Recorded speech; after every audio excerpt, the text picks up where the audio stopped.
हम लोग अपनी आपत्तियां लेकर गए थे चुनाव आयोग के सामने, जो अभी हाल में हो रहा है और जिस तरह से भारतीय जनता पार्टी की ओर से प्रचार हो रहा है, जिस तरह से उनके इश्तेहार और विज्ञापन दिए जा रहे हैं और उनमें जैसी जैसी बातें कही जा रही हैं जिससे बड़ा कष्ट होता है किसी को भी जिसका लगाव भारतीय लोकतंत्र के साथ है, वो बातें हम उनके पास लेके गए। हमें खुशी इस बात की है कि उनमें से कुछ मुद्दों पर उन्होंने पहले से कार्रवाई कर रखी है और उसकी सूचना उन्होंने हमको दी है। हमको जो आपत्ति है वो इस बात की है कि जगह जगह जिस तरह से पेट्रोल पंप पर, ट्रेन्स के ऊपर, जगह जगह पर, यहाँ बस स्टॉप्स पर, हर जगह पर जो सरकार के बारे में प्रचार हो रहा है और प्रधानमंत्री की उसमें तस्वीर होती है, वो चुनाव के दौरान नहीं हो सकता, वो प्रचार का हिस्सा नहीं बन सकता। इस बात की आपत्ति उनके सामने रखी है। कुछ बातों को उन्होंने पहले से संज्ञान में लेने के बाद उस पर कार्रवाई कर दी है, कुछ चीज़ें उतार दी गई हैं। हमने उनको एक बात विशेष तरह कही है कि कभी कभी जो आपत्तिजनक प्रचार होता है और उसको इससे पहले कि उसकी यहाँ पर शिकायत यहाँ पर पहुँचे, उसको उतार लिया जाता है प्लेटफॉर्म से। जहाँ ऐसा होता है वहाँ पर क्या कार्रवाई हो सकती है, इस पर विचार करने के लिए हमने इलेक्शन कमीशन को कहा है और हम उम्मीद करते हैं कि इस पर विचार करने के बाद उस पर कोई सकारात्मक कदम उठाया जाएगा। सर, इलेक्शन कमीशन ये आगे इसके आगे सुप्रिया जी बोलेंगे। और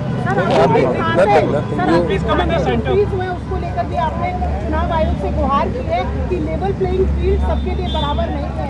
आपके राष्ट्रीय अध्यक्ष ने भी कहा है, तो चुनाव आयोग को मरकज है जहाँ पर आप अपनी ये बात कह सकते हैं। इसीलिए तो हम आए हैं यहाँ, इसीलिए हम आए हैं और उम्मीद करते हैं अगर किसी को कोई शिकायत है तो वो कहाँ जाएगा, चुनाव आयोग के सामने आएगा। चुनाव आयोग उस पर कुछ ना कुछ कार्रवाई करेंगे।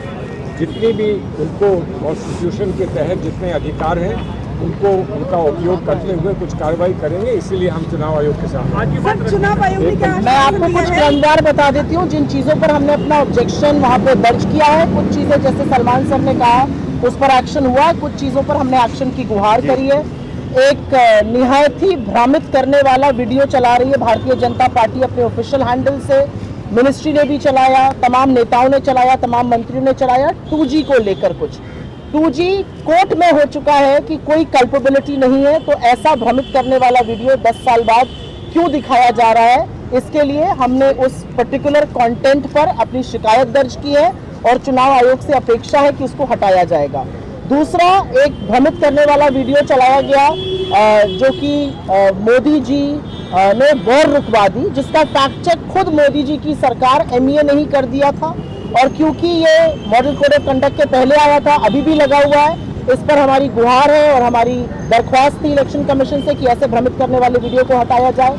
एक और भ्रमित करने वाला वीडियो चलाया गया था जिस पर आर्मी को यूज करते हुए दिखाया गया था। आर्मी का यूज पूरी तरह से प्रतिबंधित है, मॉडल कोड ऑफ कंडक्ट लग चुका है। उस वीडियो को हटाने की हमने दरख्वास्त करी है और कैसे उसको अप्रूवल भी मिला, इस पर भी कुछ प्रश्न उठाए हैं। जिस पर सलमान सर ने जिसका जिक्र किया, जो व्हाट्सएप के माध्यम से प्रधानमंत्री कुछ एक चिट्ठी भेज रहे थे लोगों को, उस पर ऑलरेडी कार्रवाई हो गई है। इन्होंने करी है कार्रवाई इलेक्शन कमीशन ने। इसके अलावा जो मोदी की गारंटी हैशटैग से एड्स लगे हुए हैं वो निकाले जाएंगे, चाहे वो मेट्रोज हो या कोई और होर्डिंग्स हो। इसके अलावा एक ऑब्सीन पोस्ट, एक निहायत ही ऑब्सीन पोस्ट जो बीजेपी की कुछ राज्य सरकारों ने, जिसमें से ओडिशा है, वो करी, उस पर वो नाराजगी भी जताई इलेक्शन कमीशन ने वो पिक्चर देखते ही। उस पर भी हमने कार्रवाई करने को कहा है। ब्लेटेंट यूज, जिस तरह से रिलीजन का, रिलीजियस चीज़ों का बार बार भ्रमित करने के लिए, बार बार कटाक्ष करने के लिए जिस तरह से प्रधानमंत्री खुद कर रहे हैं, उस पर हमने बोला। हमने बीजेपी की सांसद शोभा करांजले जी के बयान पर अपनी आपत्ति जताई है। तो ऐसे करीब 9 आइटम थे जिस पर हमने अपनी आपत्ति जताई। कुछ आइटम्स जिस पे इलेक्शन कमीशन ने एक्शन ले लिया है और कुछ पर हमें पूरी आशा है कि क्योंकि model code of conduct kick in हो गया है और एक लेवल प्लेइंग फील्ड के चलते भ्रमित करने वाले आज पूरा फेक न्यूज़, पूरी तरह से जो झूठ फैलाया जा रहा है, वो कमीशन खुद उसको स्वतः संज्ञान लेकर उस पर एक्शन करेगा। सुप्रिया जी, दो सवाल है। पहला ये कि क्या आपने जो इनकम टैक्स को लेके जो आज अकाउंट फ्रीज की गई उस मुद्दे को आज चुनाव आयोग के सामने रखा है क्या? और दूसरा ये कि भारतीय जनता पार्टी ने भी चुनाव आयोग से शिकायत करी है कि शक्ति वर्ड का इस्तेमाल किया था राहुल गांधी ने, और कांग्रेस के सोशल मीडिया हैंडल से प्रधानमंत्री के एक बयान को जो दिखाया गया था कि मैं बलात्कारियों की रक्षा करता हूं, उसको लेके भी चुनाव आयोग से शिकायत करी है कल भारतीय जनता पार्टी। प्रधानमंत्री ने कोई बयान दिया था जिसका सारांश था जान की बाजी लगा दूंगा बलात्कारियों के खिलाफ। मणिपुर की औरतें पूछ रही हैं कब लगाएंगे जान की बाजी। कठुआ से लेकर कानपुर, IIT BHU से लेकर हाथरस की लड़कियां पूछ रही हैं कब लगाएंगे जान की बाजी। प्रधानमंत्री अवसर खोजते हैं, प्रधानमंत्री आधे अधूरे वाक्यों को जो उनकी फेक न्यूज फैक्ट्री काट छाट के बाइट चलाती है उस पर रिएक्ट करते हैं। इस समय इस देश में चुनाव चल रहा है और ये चुनाव असुरी शक्ति और शक्तियों के बीच में चल रहा है, और हम असुरी शक्ति जिसके साथ प्रधानमंत्री खड़े उनके बिल्कुल खिलाफ हैं। IT वाले बात